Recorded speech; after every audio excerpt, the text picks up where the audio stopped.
Buenas noches, profesor. Buenas noches, compañeros. Somos el grupo número 3.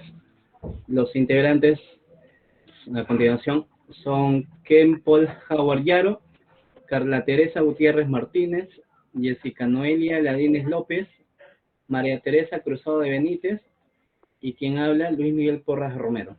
En este caso nos ha tocado exponer el daño no patrimonial o extrapatrimonial. Quisiera empezar por definir qué se entiende por daño. En este caso es toda lesión o agravio o menoscabo que sufre una persona y que estos a su vez pueden ser daños patrimoniales y extrapatrimoniales. Precisamente el tema que desarrollaremos en la presente exposición son los daños extrapatrimoniales, mencionando cuáles son y de qué manera afecta a la persona, ya que desde la posición legal todo daño debe ser indemnizado económicamente. En este caso, el daño extrapatrimonial viene a ser la lesión que se da a la integridad psicosomática del sujeto de derecho, así como el daño que atenta contra los derechos fundamentales. Como podemos ver en esta gráfica, de manera referencial está el daño patrimonial, que se da el daño emergente y lucro cesante. Pero en este caso nuestro tema es el daño extrapatrimonial, que se divide en dos categorías: el daño biológico o el daño a la persona y el daño moral. Dentro de este tipo de categorías, vamos a encontrar las definiciones y los hechos de cómo afectan cada uno a las personas y de qué manera el juez podría ver la forma de cómo medir o cuantificar el daño relativo a estas dos categorías. A continuación, para que mi compañero siga con la exposición, le doy el pase a mi compañero Ken Howard. Gracias. Gracias Luis por el pase. Sí, efectivamente, como menciona Luis, existe dentro lo que es el daño moral. Pero ¿qué se entiende por daño moral? Debemos entender que el daño moral es la lesión a los sentimientos que sufre la víctima produciendo un gran dolor y sufrimiento. Por ejemplo, aquella persona que sufre un daño moral por la pérdida de un ser querido. Ahora, no basta con la lesión de cualquier sentimiento, pues este sentimiento tiene que ser considerado socialmente digno y legítimo en una sociedad y un contexto histórico determinado. El artículo 1984 del Código Civil debe interpretarse sistemáticamente con el artículo 215 de dicho código, porque los sentimientos que tengamos por otras personas, sean miembros de nuestras familias o no, son dignos de una tutela legal. Este daño presenta dos problemas. El primer problema es cómo probar un daño moral, pues no todas las personas sufren de la misma manera ante diferentes sucesos de la vida. Es así también para algunas personas que el fingir un sufrimiento es algo fácil, sin que en realidad haya sucedido. Por otro lado, tenemos a personas con gran fortaleza que enfrentan dichas dificultades sufriendo sin que se evidencie en su aspecto físico. El segundo problema que se puede presentar sería cómo cuantificar o medir el daño. Y esto se puede a su vez convertir en dinero, pues no existe suma alguna que pueda reparar la pérdida de un ser querido. El artículo 1984 del Código Civil dispone que el daño moral es indemnizado considerando la magnitud y el menoscabo producido a la víctima o a su familia, por lo que la indemnización deberá estar acorde con el grado de sufrimiento y la manera como expresa la persona el sufrimiento en su entorno. Por ejemplo, la indemnización que se otorga a un sujeto que perdió a un familiar muy cercano producto de un choque vehicular. Para proseguir, le voy a dar el pase a mi compañera María Teresa. Muchas gracias, Ken. Ahora veamos el daño a la persona. Sabemos que en nuestro Código Civil este daño no se acepta como responsabilidad civil contractual, sino como extracontractual, según lo que dice el artículo 1985. Así también el artículo 1322 solo hace referencia al daño moral, el cual estaba explicando anteriormente mi compañero. Pensamos que no existe porque limitar la aplicación al ámbito extracontractual, pues a pesar que para la doctrina este daño solo sea atribuible a la lesión de la integridad física del sujeto, o la integridad psicológica. También se lesiona el proyecto de vida de la persona. Por tanto, el daño a la persona es cuando se lesione la integridad física del sujeto, su aspecto psicológico y el proyecto de vida. Todo esto debidamente probado. Ahora, ¿a qué se le llama el daño al proyecto de vida? Este daño al proyecto de vida no se encuentra regulado tampoco en nuestro ordenamiento jurídico, pues sí es muy utilizado por los jueces para la determinación del daño moral, pues es un tipo de daño extrapatrimonial subjetivo. Este daño al proyecto de vida afecta a los planes de la vida de una persona, sus objetivos, metas, entre otros. Este daño al proyecto de vida será más fácil de verificar o acreditar cuando exista un proyecto de vida definido para una persona. Es decir, no solo planearlo, sino estar concretándolo con hechos.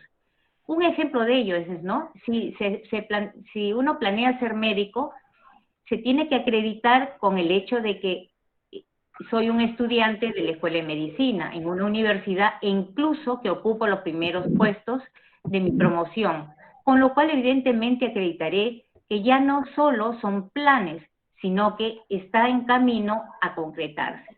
Este daño al proyecto de vida es muy discutido por los doctrinarios, ya que algunos no consideran este tipo de daño posible de compensación, toda vez que hablamos de un daño que se produce a una idea futura, que no se ha concretado aún y que no es seguro que llegue a concretarse, pues pueden incidir muchos factores, no siendo determinante o absoluto un proyecto de vida para una persona.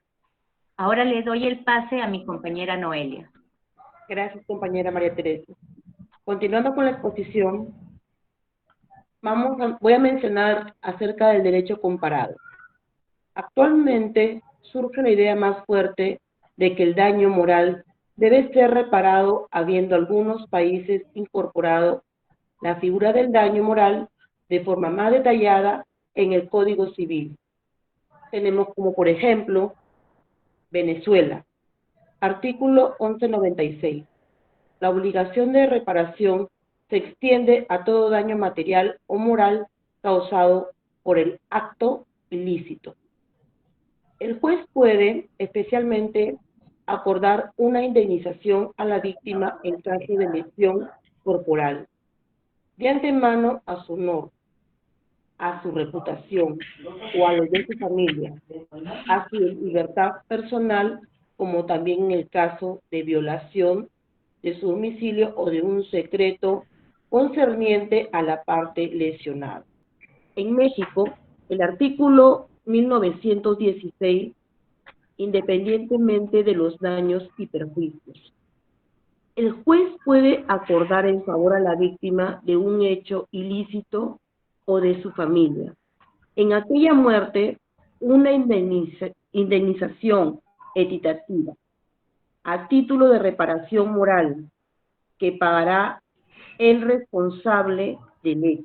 Esta indemnización no podrá exceder del tercer parte de lo que importe la responsabilidad civil. Lo dispuesto en este artículo no se aplicará al Estado en caso previsto en el artículo 1968. Argentina, el artículo 1078. La obligación de resarcir los daños causados por los actos ilícitos comprende, además de la indemnización de pérdidas e intereses, la reparación del agravio moral ocasionada por la víctima. Francia. La legislación francesa no contiene ninguna disposición especial, ya que la doctrina admite la reparación del agravio moral en los actos ilícitos por aplicación del artículo 1382, que se refiere a la obligación de indemnizar todo daño causado por culpa, sin limitar la protección a los daños patrimoniales, ni autorizar una interpretación restringida. También se conoce como los supuestos de responsabilidad contractual.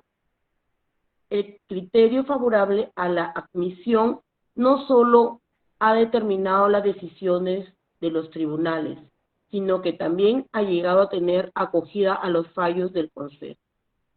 Y para terminar, con España, el artículo 1902 del Código Civil reproduce el texto genérico que obliga al autor imputable a reparar el daño causado.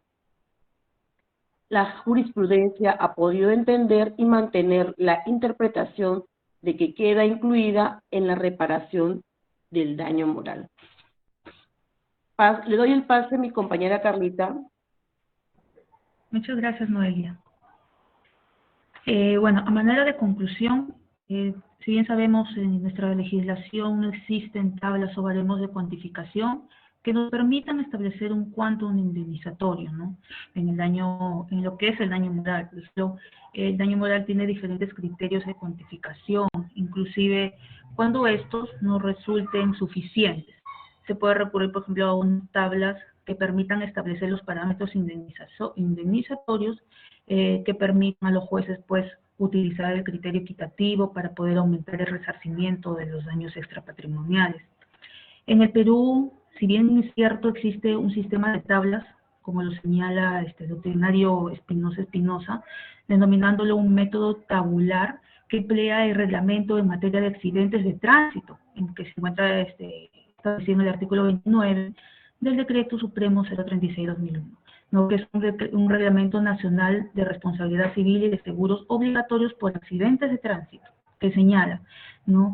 La muerte por cada uno es de 4 UITs, la invalidez permanente que se da hasta 4 UITs, incapacidad temporal, la cual el monto indemnizatorio es de 1 UIT, y así como los gastos médicos hasta 5, y al igual que los gastos de sepelio igual 5 UITs. Es el monto que establece solamente para lo que son daños en cuanto a accidentes de tránsito, ¿no? Los jueces otorgan muchas veces indemnizaciones cuyo quantum no se encuentra debidamente motivado. No existe una forma de establecer si el monto es otorgado por concepto de indemnización de daño moral o si en un caso particular no resulta verdaderamente resarcitorio del daño ocasionado a los ofendidos, debido a que las sumas asignadas se basan estrictamente en el criterio discrecional del juez. Podemos decir también, si recordarán, hace unos años, el incendio ocurrido en Utopía, ¿no? En la madrugada del 21 de julio de 2012, si mal no recuerdo, en la cual murieron 29 personas, de las cuales 46 resultaron graves, ¿no? Ahí a cada persona le fijaron una reparación civil de 200.000 por cada víctima y 30.000 por cada lesionado. Ahora bien, si recordarán, hay también un cirujano plástico que fue juzgado, ¿no? Por un homicidio simple, ¿no? En donde por la muerte de una modelo, ¿no? Producto de la praxis. Aquí a los familiares se le indemnizó con un monto de 50.000 soles. Entonces, ¿cuál es la diferencia entre la muerte de la discoteca Utopía y la indemnización por la muerte de esta modelo, ¿no? Lamentablemente, pues, el monto de los 50.000 evidentemente es arbitrario, ¿no? Es el resultado de una percepción de cómo el juez peruano cuantifica en promedio la vida humana. Sería sumamente útil que si se quiere, por ejemplo, proponer una unidad de referencia que no se base solamente en los criterios jurisprudenciales, ¿no? Sino también que se haga un estudio interdisciplinario en el cual participen diferentes profesionales, como lo son médicos, abogados, sociólogos, economistas, etc., ¿no? Sería importante la opinión que nos puedan dar también las compañías de seguro, ¿no? Respecto a ello. De esa manera incluso también se podría proponer una tabla mínima en cuyas coordenadas varíen no solamente en el porcentaje de la invalidez, sino también en la edad del dañado. Lamentablemente en nuestra legislación no hay eso, ¿no? Sería bueno invocar también a los jueces, abogados, docentes y nosotros también como estudiantes para que podamos hacer un gran esfuerzo de abordar la responsabilidad civil de una manera más funcional y en materia de reparación de daños, poder lograr que las indemnizaciones sean predecibles, ¿no? Por eso es importante que se tomen en cuenta ciertos criterios, como son los que se están mostrando aquí en las diapositivas, respecto, por ejemplo, al daño a la persona, ¿no? Que se vea la necesidad del dañado, ¿no? O posibilidades del dañante, ¿no? El daño a la persona, la gravedad del acto que se ocasionó el daño, el proyecto de vida del dañado, el comportamiento del dañante y del dañado después de la producción de la producción del daño, la edad también de la persona, el grado de capacidades, ya sea estado físico y psíquico, ¿no? Y las consecuencias físicas y psíquicas debidamente acreditadas. Respecto al daño moral, adicionalmente debería tenerse en cuenta, pues, por ejemplo, la relación de parentesco, la convivencia, la dependencia afectiva y económica de los parientes únicos o plurales, ¿no? Esos son los criterios que deberían de tomarse en cuenta para que pueda ser cuantificable una indemnización, no solamente ponerlo por ponerlo. Bueno, eso es todo. Muchas gracias.